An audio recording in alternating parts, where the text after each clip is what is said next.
अल्हम्दुलिल्लाह सुम्मा अल्हम्दुलिल्लाह अल्हम्दुलिल्लाह रब्बिल आलमीन वस्सलातु वस्सलामु अला सय्यिदना व मौलाना मुहम्मदिल्लज़ी काना सिद्दीक़न फी तस्दीक़ात आदिलन फी अहकाम गनियन फी अमवाली अलियन फी दरजाति फातिमन फी तत्हीराति हसनन फी सिफाति शहीदन फी तजल्लियाति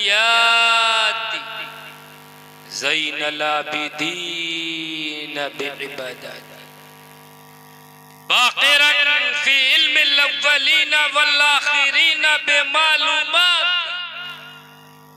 सादिक़न फी अक़वाली क़ाज़िमन फी जमीइल अहवाली मुतमक्किनन फी मकामिर रज़ा जवादन कफ़्फ़हू इंदल अदद हादियन इला सबीलिन नजाह अस्करियम मअल गुज़ात महदियन इला तरीक़िल यक़ीन ग़यासल मुस्तग़ीसीन गौसल आलमीन मुईनल मिल्लत वद्दीन अशरफल अव्वलीन वल आखिरीन सल्लल्लाहु अलैहि व अला आलिहि व अस्हाबिहि अजमईन अम्मा बाद फ़अऊज़ु बिल्लाहि मिनश शैतानिर रजीम बिस्मिल्लाहिर रहमानिर रहीम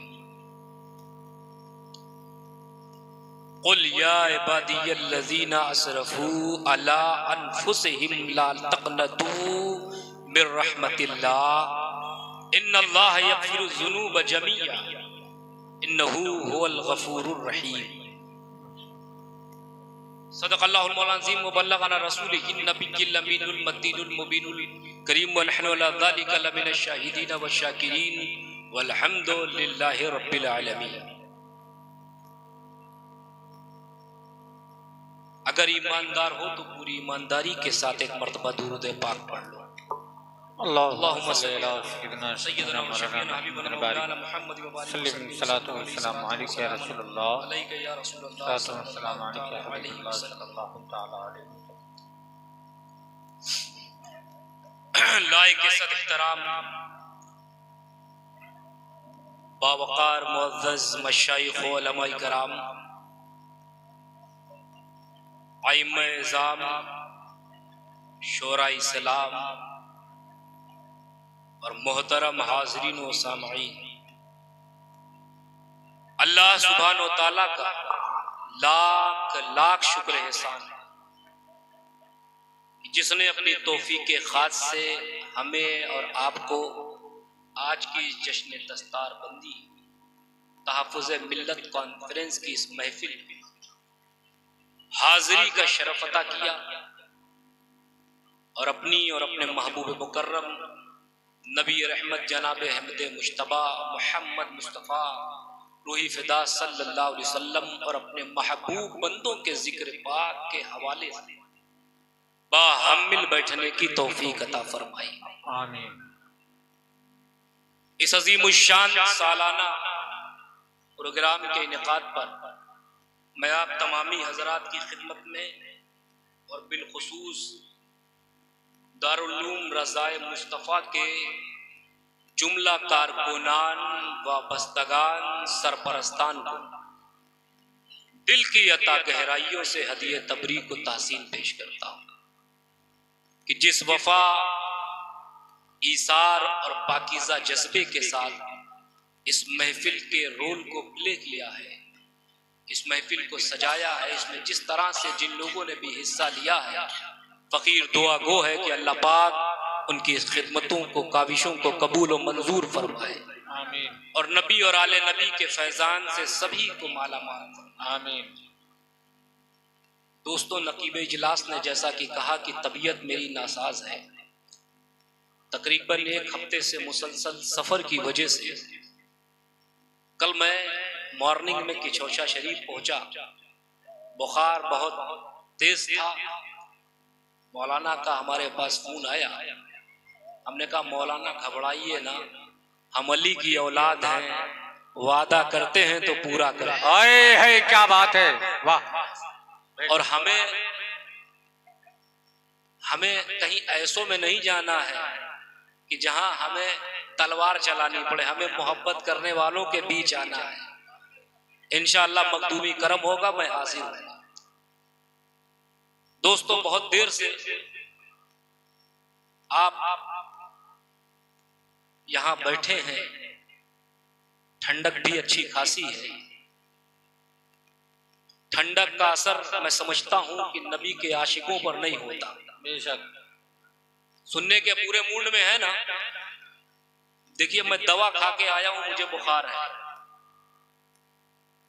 तो जब मैं इतनी हिम्मत से यहां बैठा हूं और 200 कुछ किलोमीटर का सफर करके यहां पहुंचा और इंशाअल्लाह फिर यहां से भागलपुर जाऊंगा, तो मुझे उम्मीद है कि आप भी पूरे जोश और खरोश के साथ सुनने का मूड बनाकर बैठे हैं ना। हाथ उठाकर बताओ कौन कौन सुनना चाहता ही नहीं है। मैं सुन्नियों को यही समझाता हूं, इस जोश से नहीं, ये दौर होश का है, होश से काम लिया करो। बेशक हजरात, आपने नाते भी सुनी और मुझसे कब्ल कुछ बातें भी सुनी। न नात का सिलसिला कभी खत्म होगा, न नबी की बात का सिलसिला कभी खत्म होगा। ये रात खत्म हो जाएगी, ये दिन खत्म हो जाएगा, लेकिन नबी की न नात का सिलसिला कभी खत्म होगा, न नबी की, बोलिए, बात का सिलसिला कभी खत्म। और जहां तक सरकार अलैहिस्सलातो सलाम की तारीफ की बात आती है, मुझे हजरत हमसर लखनवी का वो शेर याद आता है। वो कहते हैं, हम कहां और कहां नाते नबी है हमसर, हम कहां और कहां नाते नबी है हमसर, सिर्फ हस्सान से आवाज मिला लेते। क्या बात है दोस्तों, हजरत हस्सान बिन साबित ऐसे सहाबिये रसूल हैं प्यारे, ऐसे सहाबिये रसूल हैं जिनके लिए खुद बारगाहे रसूलुल्लाह में मिंबर लगता था। अल्लाह। ऐसे सहाबिये रसूल हैं जिनके लिए खुद बारगाहे रसूलुल्लाह में मिंबर लगता था। और हमारे तुम्हारे प्यारे आका हजरत हस्सान को मिंबर पर बिठाते थे, सरकार खुद नीचे बैठते थे, हजरत हस्सान नात करते थे, सरकार नीचे बैठकर सुनते थे। सुभान अल्लाह। अब यहीं से नजरिया उभर कर सामने आ गया कि नात पढ़ना हस्सान की सुन्नत है। बेशक नात सुनना, नात पढ़ना हजरत हस्सान सहाबिये रसूल की सुन्नत है, और नात सुनना रसूलुल्लाह की सुन्नत है। सुभान अल्लाह। जिंदा। आज मेरी पोजीशन ये है कि मैं सहाबिये रसूल की सुन्नत पर अमल कर रहा हूँ, और नीचे बैठकर सुनने वालों अपनी किस्मत पर नाश करो कि तुम पैगंबर इस्लाम की सुन्नत पर। क्या बात है, जिंदाबाद। आप सुन रहे हैं, हम सब यहाँ आकर सुना रहे हैं, तो मेरा भी दिल चाहता है मैं भी कुछ सुना दूं। सुनना चाहते हैं? देखिए, मेरे पास न सुर है, न ताल है, न गला है। मेरा गला इतना गला है कि कुकर में गलाने की जरूरत है। मौसम की मार, तबीयत की रफ्तार ने बहुत गला दिया, लेकिन नाते पाक पढ़ने का एक जज्बा है, हौसला है, जो मेरे वालिद गिरामी से मुझे मिला है कि बेटा, नबी की नात गुनगुनाने के लिए सुर ताल नहीं, जज्बा ही काफी हुआ। क्या बात है। वो फरमाते थे कि बयां हो नाते नबी पर जुबां में ताब नहीं, जहां में सरवरे आलम तेरा जवाब। क्या बात है, सुभान अल्लाह। तो आप सुनना चाहते हैं? एक मरतबा झूम कर दो पाक पढ़ लें। अल्लाहुम्मा सल्ली अला सय्यदना व शफीअना हबीबना मौलाना मुहम्मद व बारिक व सल्लिम सल्लु अलैहि सलातु व सलाम अलैका या रसूलुल्लाह सल्लल्लाहु तआला अलैहि वसल्लम। खींच रही, बस एक कथा समाप्त कर दें। इस उम्मत आसी के इस उम्मत आसी के गमख्वार चले आओ। क्या बात है, सुभान अल्लाह। इस उम्मत आसी के गमख्वार चले आओ। मुख्तार दो आलम हो, मुख्तार दो आलम हो, मुख्तार चले आओ। मुख्तार दो आलम हो, एक बार चले आओ। और मुद्दत से तमन्ना थी तशरीफ वो लाएंगे। मुद्दत से तमन्ना थी तशरीफ वो लाएंगे। आकलो बज़्म सजाली है सरकार चले आओ। क्या बात है, माशाअल्लाह। नारे तकबीर। अरे मोहब्बत से ईमानदारी के साथ सब लोग जवाब दे। नारे तकबीर, नारे रिसालत, मसलके आला हजरत आले रसूल अशरफी दूल्हा तहफूज़े मिल्लत कॉन्फ्रेंस। नारे तकबीर, नारे रिसालत। एक गुनहगार को और क्या चाहिए? एक गुनहगार को और क्या चाहिए? उम्र भर दामने मुस्तफा चाहिए। माशाअल्लाह, वाह। एक गुनहगार को और क्या चाहिए? उम्र भर दामने मुस्तफा चाहिए। और अहले कुफरो जलालत को थाना भवन, अहले कुफरो जलालत को थाना भवन, अहले सुन्नत को अहमद रजा चाहिए। क्या बात है, वाह वाह। अहले सुन्नत को अहमद रजा चाहिए। और शेख अहमद रजा खां ये लिख कर गए, लिखाने की जिम्मेदारी मेरी। शेख अहमद रजा खां ये लिख कर गए, हमको सादात की खाके पा चाहिए। सुभान अल्लाह, सुभान अल्लाह। हमको सादात की खाके पा चाहिए। और आले गौसुल वरा, आले गौसुल वरा निस्बते चिश्तिया कमाल अशरफी और क्या चाहिए। हजरात, आवाज साथ नहीं दे रही है लेकिन आप मेरा साथ जरूर दें।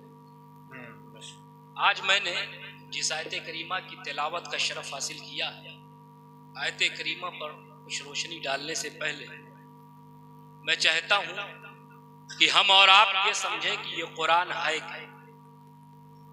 कुरान है क्या? तो जवाब ये मिलेगा, कुरान अल्लाह का कलाम है। कुरान आसमानी सहीफे रश्दो हिदायत है। कुरान जीवन का संविधान है। ये हमारा दावा है, ये हमारा क्लेम है। लेकिन प्यारे, इस दावे को कोई ना माने, इस दावे को कोई कबूल ना करे, क्योंकि आज के एतराज करने वाले, आज के क्वेश्चन पुटअप करने वाले खुदा की अहदियत के ताल्लुक से, अल्लाह के लामहदूद होने के ताल्लुक से, रब के एक होने के ताल्लुक से जब ये एतराज कर सकते हैं, आज के एतराज करने वाले तो ऐसे हैं जो कहते हैं माई हैंड माई गॉड, मेरा हाथ ही मेरा खुदा है। माज़अल्लाह अगर किसी ने कह दिया कि हम कुरान को अल्लाह का कलाम नहीं मानते, हम कुरान को आसमानी सहीफे रुश्द व हिदायत नहीं मानते, हम कुरान को जीवन का संविधान नहीं मानते, तो इस सवाल का हमारे पास क्या जवाब है? इस क्वेश्चन का हमारे पास क्या आंसर, इस प्रश्न का हमारे पास क्या उत्तर होगा। मैं दोस्तों ज्यादा लंबी चौड़ी गुफ्तगू करके आपको नहीं समझाना चाहता, बस एक छोटी सी मिसाल दूंगा, इंशाअल्लाह आसानी से आप समझ में आ जाएगा आपके। मैं एक छोटी सी मिसाल देता हूं कि मैं खुद एक वकील साहब की ऑफिस में अंदर दाखिल हुआ। वकील साहब समझते हैं ना,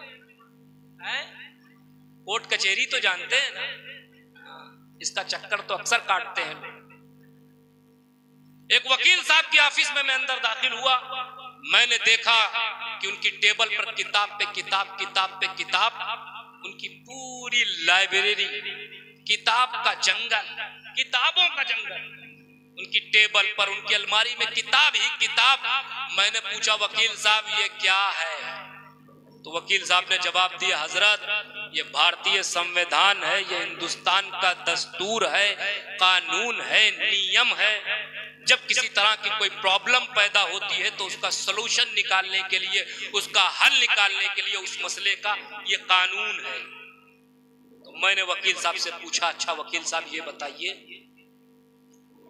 कि मानव जात की जितनी समस्याएं हो सकती है, क्या उसका संविधान आपके इस कानून के अंदर है? होम नीति के जितने प्रॉब्लम हो सकते हैं, क्या उसका सलूशन आपके इस कानून के अंदर है? इंसानियत के जितने मसाइल हो सकते हैं, क्या उसका हल इस कानून के अंदर है? तो वकील साहब जवाब देते हैं, हजरत अगर ये कानून कंप्लीट होता, अगर ये कानून मुकम्मल होता तो पार्लियामेंट में नई नई समस्याओं को देखते हुए नया नया कानून नहीं पास होता, नया नया कानून नहीं बनता। लिहाजा ये कानून कंप्लीट नहीं है, ये कानून मुकम्मल नहीं है, ये कानून अधूरा है। तो मैंने कहा, अच्छा वकील साहब ये बताइए आपका ये कानून कितने जमाने तक चलेगा, कितने बरस तक चलेगा, कब तक चलेगा? तो वकील साहब जवाब देते, हजरत इसकी भी कोई गारंटी नहीं लेता। 2023 में कुछ कानून है, 2024 में अगर सत्ता बदली तो कानून का परिवर्तन हो जाता है। कुर्सी बदली, कानून बदला, दूसरी कुर्सी आई, दूसरे लोग आए, तरह तरह के कानून। तो मैं इस भारत के कानून से क्या पूछूं? मैं बर्तानिया, श्रीलंका, अफ्रीका के कानून से नहीं, मैंने उस अमेरिका से पूछा, अरे अमेरिका तू बता, जो खुद को सुपर पावर कहता है, अरे अमेरिका तू बता कि मानव जात की जितनी समस्याएं हो सकती है, क्या उसका संविधान तेरे पास है? होम नीति के जितने प्रॉब्लम हो सकते हैं, क्या उसका सॉल्यूशन तेरे पास है? इंसानियत के जितने मसाइल हो सकते हैं, क्या उसका हल तेरे पास है? तो मेरे दोस्तों, अमेरिका का कानून भी खामोश हो गया, जर्मन का कानून भी खामोश हो गया, श्रीलंका का कानून भी खामोश हो गया। तब मैंने कुरान से पूछा, अरे कुरान तू बता कि मानव जात की जितनी समस्याएं हो सकती है, क्या उसका संविधान तेरे पास है? होम नीति के जितने प्रॉब्लम हो सकते हैं, क्या उसका सॉल्यूशन तेरे पास है? इंसानियत के जितने मसाइल हो सकते हैं, क्या उसका हल तेरे पास है? तो कुरान ने कहा, कमाल अशरफ आज की बात छोड़ दो, 1400 साल पेशतर से लेके कयामत तक के जितने मसाइल हो सकते हैं, उसका हल मेरे पास है। नारे तकबीर! अरे सब लोग हाथों को उठा के जवाब दे, नारे तकबीर, नारे रिसालत, मसलके आला हजरत, तहफुज़े मिल्लत कॉन्फ्रेंस, अशरफी दूल्हा, नारे तकबीर। कुरान मुक़द्दस ने फरमाया, कमाल अशरफ 1400 साल पेशतर से लेके कयामत तक के जितने मसाइल हो सकते हैं, उसका हल मेरे पास है। चाहे निकाह के मुतालिक हो, चाहे तिजारत के मुतालिक हो, चाहे ज़ियारत के मुतालिक हो, चाहे तालीम के मुतालिक हो, चाहे फजीलत के मुतालिक हो, चाहे अफजलियत के मुतालिक हो, चाहे वालिदैन के मुतालिक हो, चाहे बहन के मुतालिक हो, चाहे भाई के मुतालिक हो, चाहे दुनियावी मामलात के मुतालिक हो, चाहे दीनी मामलात के मुतालिक हो, उसका हल मेरे पास है, उसका हल मेरे पास है। तब मैंने कुरान से मुस्कुरा के पूछा, ऐ कुरान क्या तुझ में चेंजिंग लाई जा सकती है? ऐ कुरान क्या तुझ में बदलाव लाया जा सकता है? ऐ कुरान क्या तुझ में तब्दीली लाई जा सकती है? तो कुरान ने कहा, कमाल अशरफ, पूरे कुरान की बात छोड़ दो, सूरे की बात छोड़ दो, अरे अल्लाह के एक कलमे में भी तब्दीली नहीं लाई जा सकती। क्या बात है? एक कलम ला इलाहा इल्लल्लाह मुहम्मदुर रसूल, अल्लाह के कलमे में भी तब्दीली नहीं लाई जा सकती। तो कुरान हमारे लिए इसलिए दावा है कि ये कुरान मखलूक का कानून नहीं है, बल्कि मखलूक को तख्लीक करने वाले उस खालिक का कानून, उसी रचयिता का कानून है जिसने इस पूरी कायनात की रचना की। ये हमाशुमा का कानून नहीं है, कोई दुनियादार का कानून नहीं है, परवरदिगार का कानून। इसे बदलने वाले बदल जाएंगे, इसे मिटाने वाले मिट जाएंगे। तारीख उठाकर देख ले, अभी हाल ही में एक सरफिरा उठा था, कुरान की 21 आयतों को बदलने की बात करने आया था, लेकिन देखो देखो कुदरत का निजाम, अल्लाह ने ऐसा बदला, खुद ही बदल गया। चला था 26 आयतें बदलने, खुद ही बदलता हुआ नजर आया। और सुनो, उसी की जमात ने उसे निकाल कर फेंक दिया। क्या बात है? और हद तो ये है, जिनका दामन पकड़ा उन्होंने भी निकाल कर फेंक दिया, और इस वक्त उसका ठिकाना जेल। तो ये कुरान अल्लाह का कानून। अच्छा, ये कुरान कोई अजमत कहां से? ये कुरान इतना अजमत वाला क्यों? सुनने का मूड है ना? हाथ उठा के बता दो कौन कौन सुनना चाहता है। हर वक्त मैं इम्तिहान नहीं लूं। देखिए, तमाम महले इस्लाम का ये मुत्तफका अकीदा है कि कुरान खुदा का बेमिसल कलाम है। कुरान खुदा की बेमिसल किताब है, इस पर सबका इत्तेफाक है। चाहे वो फजर वाला हो, जोहर वाला हो, मगरिब वाला हो, ऐशा वाला हो, 40 दिन वाला हो, 64 दिन वाला हो, सबका इत्तेफाक है कि कुरान खुदा की, बोलिए बोलिए बोलिए, कुरान खुदा की बेमिसल किताब है, कुरान खुदा का बेमिसल कलाम है। सबका इत्तेफाक है इसमें। अब सवाल यहीं से जन्म लेता है, तवज्जो चाहूंगा। ये कुरान जो खुदा की बेमिसल किताब है, क्या इसलिए बेमिसल है कि खुदा की किताब है? क्या इसलिए बेमिसल है कि खुदा की किताब? अगर इसलिए बेमिसल की खुदा की किताब होने की वजह से बेमिसल, खुदा का कलाम होने की वजह से बेमिसल, तो खुदा की किताब तो और भी है। तौरेत भी खुदा की किताब, ज़ुबूर भी खुदा की किताब, इंजील भी खुदा की किताब, और कुरान भी। और कलामे इलाही होने में, अल्लाह का कलाम होने में, अल्लाह की किताब होने में सब बराबर। तौरेत भी खुदा की किताब, ज़ुबूर भी, इंजील भी और कुरान भी, और कलामे इलाही होने में सब बराबर।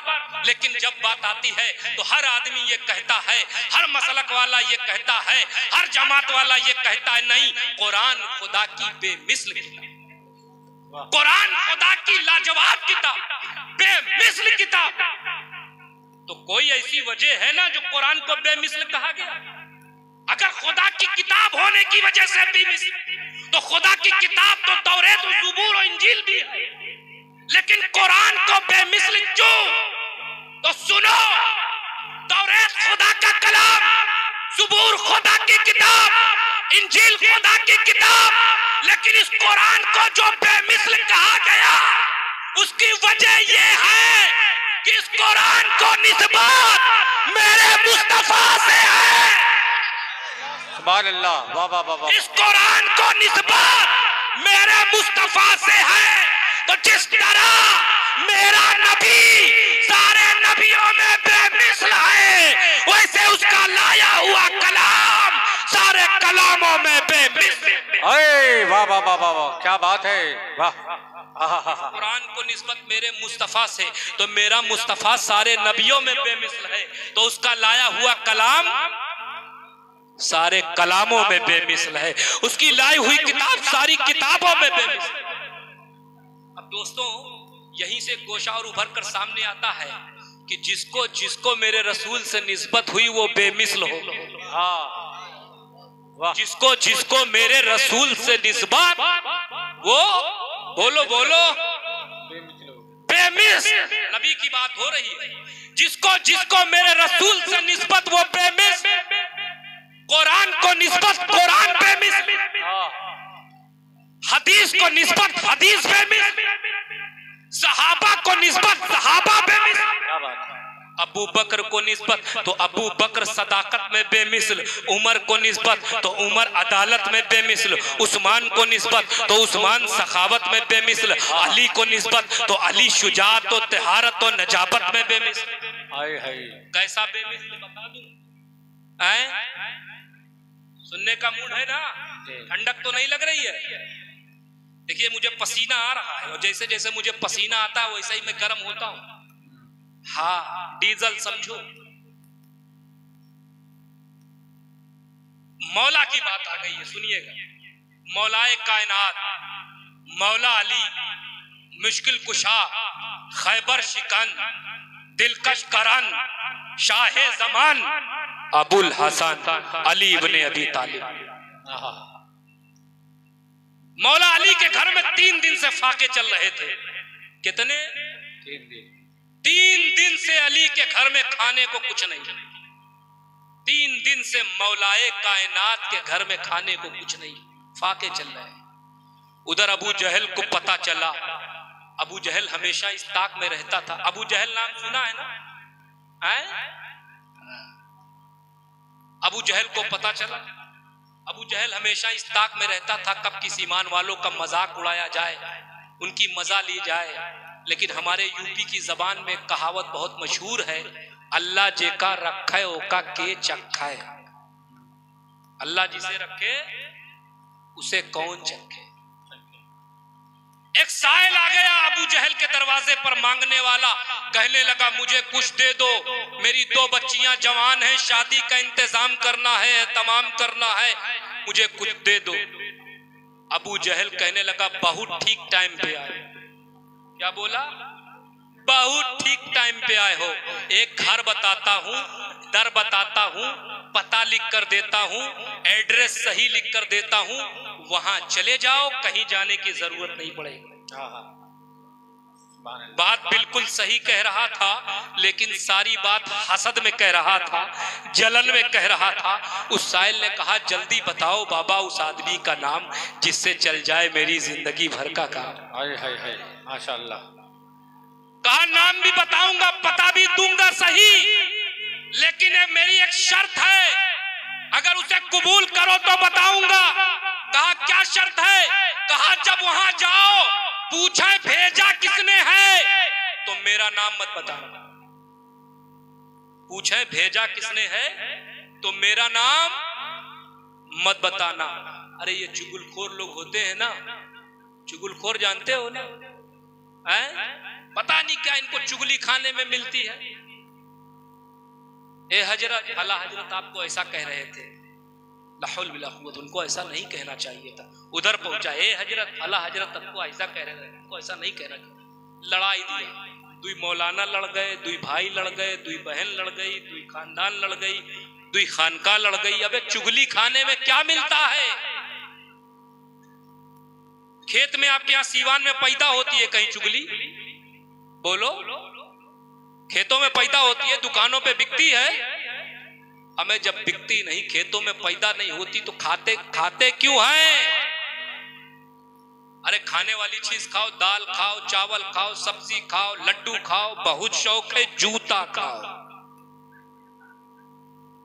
चुगली खाने में क्या मिलता है? वो चुगलखोर और था जो चुगली खा के कब्र में गया था, अंदर अजाब हो रहा था, अल्लाह के रसूल का गुजर हो रहा था। अल्लाह के रसूल ने कुछ हरी शाखें रखकर तफीफ अजाब में कमी कर दी। मेरे दोस्तों, अगर इस चुगली खा के इस दुनिया से तुम अपनी कब्रों में गए तो बताओ तुम्हारी कब्र में कौन नबी कौन रसूल आएगा? अल्लाह पाक हम सबको चुगलखोरों से और चुगली से बचाए। कहो आमीन। कहा नाम मत बताना। कहा ठीक है, नाम लिख कर दिया। किसका नाम? मौलाए कायनात मौला अली मुश्किल कुशा के घर का एड्रेस लिख कर दिया। वो साइल पहुंचा, कुंडी खटखटाई मौला के दरवाजे पर। मौलाए कायनात अंदर से बाहर तशरीफ लाए। उस साइल ने जैसे ही चेहरा देखा, चमकता दमकता चेहरा, चापलूसी शुरू कर दी। ए अली, तुम सलामत रहो, तुम्हारा मकान सलामत रहे, तुम्हारी तिजारत सलामत रहे। आए अरब के सबसे बड़े रईस, घर में 3 दिन से फाके हो रहे हैं, कह रहा है अरब के सबसे बड़े रईस। मौलाए कायनात अच्छे मूड में थे, मुस्कुरा के फरमाया, तुझे किसने बताया है कि मैं अरब का सबसे बड़ा रईस हूं? कहा सरकार, जिसने बता के भेजा है उसने अपना नाम बताने से मना किया। है का जखैबे का चले जा रहा है, मुट्ठी मले जा रहा है, चले जा रहा है, मुट्ठी मले जा रहा है का जखैबे का खाली छुए तो कहीं ने छुए तो। उधर अबू जहल ने बड़े बड़े हिटलरों को, बड़े बड़े दीन के व्यापारियों को, दीन का मजाक उड़ाने वालों को अपने बगल में बिठा रखा है। आओ देखो, अली के घर में 3 दिन से फाका चल रहा था, मैंने एक साइल को भेजा है, अभी कुछ नहीं मिलेगा तो हम लोग मजा ली जाएगी, मजाक उड़ाया जाएगा। लेकिन मैंने कहा ना, हमारी जबान में वो कहावत बहुत मशहूर है, अल्लाह जिसे रखे उसे कौन। दूर से अबू जहल ने उस साइल को आते देखा तो दूर ही से चिल्ला के कहने लगा, साइल क्या मिला? उस साइल ने क्या कहा था, मैं पूर्वी जबान नहीं बताता हूँ। उस साइल ने कहा, न मौके देखे का आर्डर है, न केहू का देखे का आर्डर है, सबसे पहले तोके देखे का आर्डर है। न मुझे देखने का आर्डर है, न किसी और को देखने का आर्डर, सबसे पहले तुझी को देखने का डर है, तुझी को देख। हाँ दिखा, ला क्या मिला? आगे करीब आ, उसने वो साइल करीब आया, उसने मुट्ठी खोल कर दिखलाया तो उस वक्त का 2 शानदार चमकदार कीमती मोती मौजूद था, 2 शानदार चमकदार कीमती मोती मौजूद था। अबू जहल की हैरत बढ़ गई, आंखें फाड़ फाड़ देखने लगा, कहने लगा, कहां से दिया, कहां से लिया? साइल ने कहा, सुनो, तुम अरब के रहने वाले हो, तुम जबान से ना कहो कुछ, लेकिन मैंने चंद लम्हे में इसको देख लिया है। हमारे उर्दू जबान के शायर ने उसकी तर्जुमानी यूं की है कि रह के फाके में गरीबों को खिलाने वाले ऐसे होते हैं मोहम्मद के घर आने वाले। नारे तकबीर, नारे रिसालत, बनके तौहीद के गुलशन की कली बोलूंगा, बस यही सोचकर किस्मत है भली बोलूंगा, जान से मार दो मुझको है यही हल, वरना तुम ज़बा काट भी दो फिर भी अली बोलूंगा। अबू जहल कहने लगा, कहां से पाए, कहां से लाए, कहां से लिया, किससे लेकर दिया? उस साइल ने कहा, सुनो, अली ने इस कीमती मोती को न किसी मकान से लेकर दिया है, न किसी दुकान से लेकर दिया है, न किसी से उधार लेकर दिया है, बल्कि अली ने इस कीमती मोती को अपनी जबान से दिया है, अपनी जबान से दिया है। कहा क्या पढ़ा था? कहा अपने आका का नाम लिया था, अपने आका पर दुरूद पढ़ा था। मैं सोचने लगा, अल्लाह अल्लाह, जब अली के छू का ये आलम है तो अली के अल्लाह हू का क्या आलम होगा, और जब अली की ये शान है तो अली के नबी की क्या शान होगा। उनके गदा भर देते हैं शाहाना जमाने की झोली।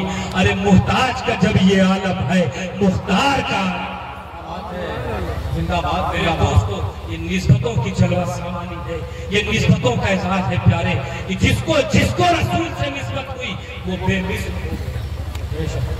वैसे तो देखो, हर महीने में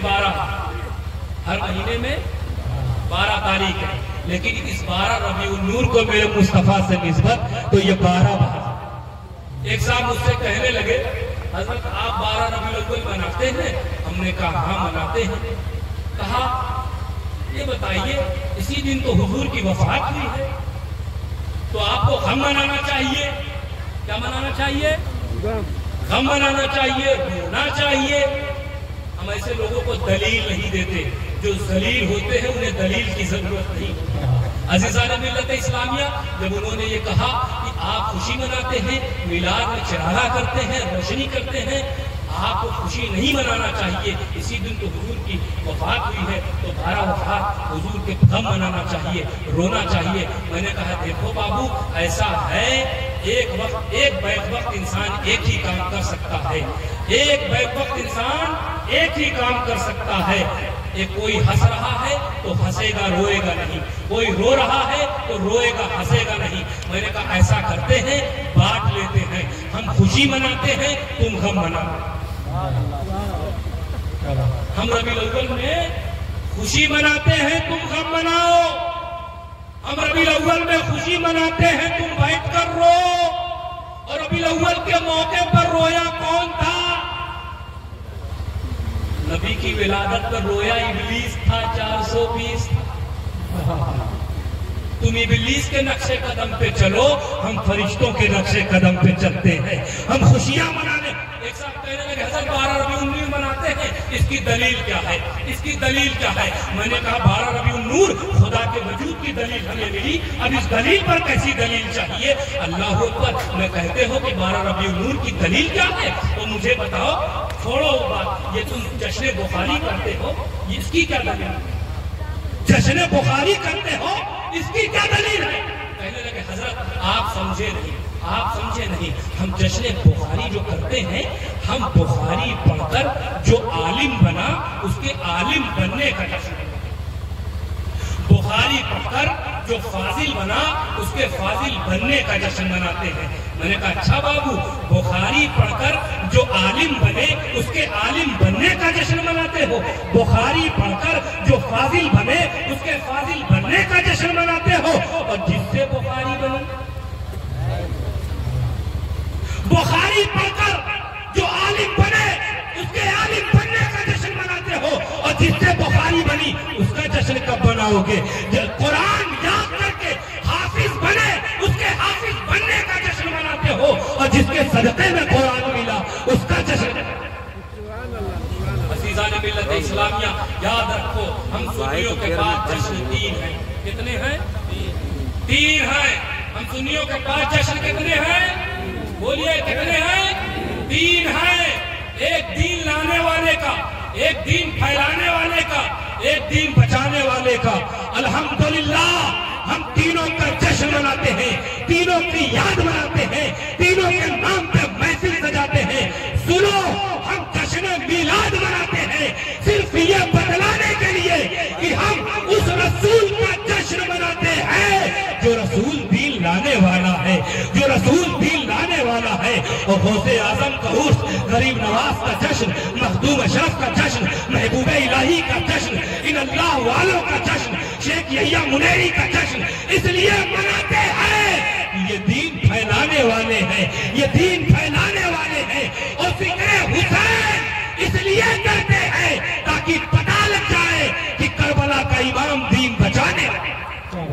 हम तीनों का जिक्र करते हैं, तीनों के नाम पे महफिल सजाते हैं, और कुछ ऐसे हैं तीनों की बात आती है तो शिर्क और बिदअत के फतवे लेकर घूमना चाहते हैं। मैं उस तरफ नहीं जाना चाहता। मेरे दोस्तों, अज़ीज़ान मिल्लत इस्लामिया, खुशबख्त और खुशनसीब होते हैं वो लोग जिनको अल्लाह पाक ऐसी पाकीज़ा मजालिस में हाजिरी का शरफ अता। मेरे दोस्तों, सरकार सल्लल्लाहु अलैहि वसल्लम का इरशाद गिरामी है, ऐसा मरतुम बिरादिल जन्नत फरक़ू। ऐ मेरे गुलामों, जब जन्नत के बाग में जाओ तो कुछ खा पी लिया करो। क्या किया करो? जब जन्नत के बाग में जाओ तो कुछ खा पी लिया करो, अपनी खुराक ले लिया करो। असहाबे रसूल ने हैरान होकर सवाल किया, या रसूलल्लाह सल्लल्लाहु अलैहि वसल्लम, इस दुनिया में वो जन्नत के बाग कहाँ हैं जहाँ हम जाएं अपनी खुराक लेने, कुछ खा लें? क्योंकि प्यारे आका, इससे पहले आपने जिस जन्नत का जिक्र फरमाया उसका ताल्लुक कयामत से है, लेकिन आप फरमा रहे हैं जब जहाँ कुछ अपनी खुराक ले लिया करो, जन्नत के बाग में जाओ तो कुछ खा पी लिया करो, इसका ताल्लुक इस दुनिया से है। प्यारे आका, इस दुनिया में वो जन्नत के बाग कहाँ हैं जहाँ हम जाएं अपनी खुराक ले लें, कुछ खा लें, कुछ पी लें? कुर्बान जाओ खुदा की कसम, रहमतुल लिल आलमीन की रहमत भरी निगाहों पर मेरे आका इरशाद फरमाते हैं, मजालिसुल ज़िक्र, जहाँ अल्लाह और उसके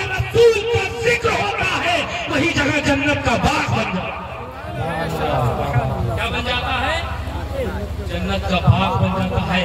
इस वक्त हदीस रसूल की रोशनी में आप कहाँ हैं? जन्नत के बाग में हैं। हदीस रसूल की रोशनी में आप कहाँ हैं? बोलिए, जन्नत के बाग में हैं। जन्नत का बाग है पर नजर नहीं आता। कोई सरफिरा उठकर ये कह सकता है हजरत जन्नत है तो नजर आना चाहिए, जन्नत का बाग है तो दिखना चाहिए। मैं कहता हूँ दोस्तों, वो रब चाहे तो दिखा भी सकता है, वो रब चाहे तो दिखा सकता है जन्नत का बाग, लेकिन दिखाता नहीं। क्यों?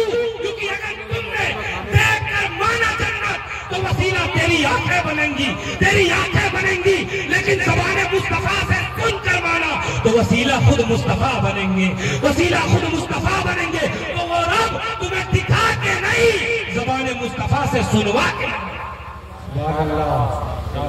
हदीस रसूल की रोशनी में आप कहाँ हैं? बोलिए, कहाँ हैं? जन्नत के बाग में, जन्नत के बाग में है। कुर्बान जाए मेरे दोस्तों, आज हम और आप जैसे लोग 15वीं सदी चल रही है, अल्लाह और उसके रसूल का जिक्र जहां बैठ कर दे वो जगह जन्नत का बाग बन जावे तो सोचो सोचो नबी की असहाबे पैगंबर की उन महफिलों का हाल क्या रहा होगा, जहां अबू बकर, उमर, उस्मान, अली, सुहैब रूमी, सलमान फारसी, असहाबे पैगंबर की उन मजलिसों का हाल क्या रहा होगा, जहां सिर्फ जिक्र नबी नहीं ज़ाते नबी जमी। उस महफिल और मजलिस का हाल क्या होगा, जहां दोस्तों अल्लाह उसके रसूल का जिक्र करे, वो क्या बन जाता है? बोलिए, जन्नत का बाग। देखिए, एक हदीस रसूल में, एक सेंटेंस में सरकार ने कितने राज खोल दिए। आज हमारे पास कुछ लोग आते हैं, हुजूर ताबीज दे दीजिए, हुजूर गंडा दे दीजिए, हुजूर किसी ने जादू कर दिया है, किसी ने टोना कर दिया है, किसी ने करतब कर दिया है, कि घर में बड़ी लड़ाई है, बड़ा झगड़ा है, बड़ी नहुसतें हैं, बड़ी बेबरकतियां हैं। आज इसी हदीस रसूल की रोशनी में एक तावीज देकर जा रहा हूँ। इंशाअल्लाह अगर इस पर कायम रहे तो तुम्हारे घर में कभी बेबरकती नहीं होगी, कभी तकलीफ नहीं आएगी। और सुनो, इसी हदीस रसूल की रोशनी में दे रहा हूँ, सरकार ने क्या फरमाया, क्या फरमाया? जहाँ अल्लाह और उसके रसूल का जिक्र हो वो जगह, बोलिए, जन्नत का बाग। 1 मिनट जिक्र हो तो 1 मिनट जन्नत का बाग, 5 मिनट जिक्र हो तो 5 मिनट जन्नत का बाग, 1 घंटा जिक्र हो तो 1 घंटा जन्नत का बाग। तो मैं कहता हूँ हुजूर के गुलामों, अपने घर में फिर अल्लाह उसके रसूल का जिक्र क्यों नहीं करते, कुरान की तिलावत क्यों नहीं करते? क्योंकि जब तुम अपने घर में अल्लाह और उसके रसूल का जिक्र करोगे, कुरान की तिलावत करोगे, तो तुम्हारा घर जन्नत बन जाएगा। और जब तुम्हारा घर जन्नत का बाग बन जाएगा तो फिर जन्नत में किसी का जादू नहीं चलता, जन्नत में टोना नहीं चलता, जन्नत में नहुसतें नहीं होती, जन्नत में बेबरकती नहीं होती, जन्नत में लड़ाई झगड़ा नहीं होता, जन्नत में बेबरकती नहीं होती, क्योंकि जन्नत तो जन्नत। इसलिए प्यारे, अपने घरों में कुरान की तिलावत करें, कुरान की तिलावत करें। लेकिन अफसोस से कहना पड़ रहा है, अफसोस का मकाम है, आज वो कुरान हमें कब याद आता है, कब याद आता है? मेरे दोस्तों, जब किसी की रूह न निकले तब कुरान याद आता है। कहते हैं मदरसे के हाफिज जी को बुलाओ, सूरे यासीन पढ़े। ये कुरान हमें कब याद आता है? ये कुरान हमें तब याद आता है जब किसी की रूह निकल जाए तो कहते हैं मदरसे के तलबा को बुलाओ, खत्म पे खत्म कराओ। ये कुरान हमें तब याद आता है, ये कुरान हमें कब याद आता है? ये कुरान हमें तब याद आता है जब रूह निकल जाती, जब शादी होती है तो घरों में जब दुल्हन को लाया जाता है, दहलीज क्रॉस करने के वक्त कहते हैं कुरान के साए में लाओ ताकि मुसीबत अंदर न आने पाए। मुसीबत तकलीफ के वक्त में कुरान याद आया, परेशानियों के वक्त में कुरान याद आया, परेशानियों के वक्त में कुरान याद आया, खुशियों में तुम्हें कुरान क्यों नहीं याद आया? जब बच्चों का बर्थडे सेलिब्रेट कर रहे थे तब कुरान क्यों नहीं याद आया? जब शादियों में गैर शरई तरीके तुम्हारी शादियों में एडॉप्ट कर दिए गए थे तब कुरान तुम्हें क्यों नहीं याद आया? जब दहेज की मांग कर रहे थे तब तुम्हें कुरान क्यों नहीं याद आया? मेरे दोस्तों, इंशाअल्लाह फिर कभी मौका मिला तो इस पर गुफ्तगू होगी। अस्तगफिरुल्लाह रब्बी मिन कुल्लि ज़ंबिन व अतूबु इलैह व आखिरु दअवाना अनिल हम्दुलिल्लाहि रब्बिल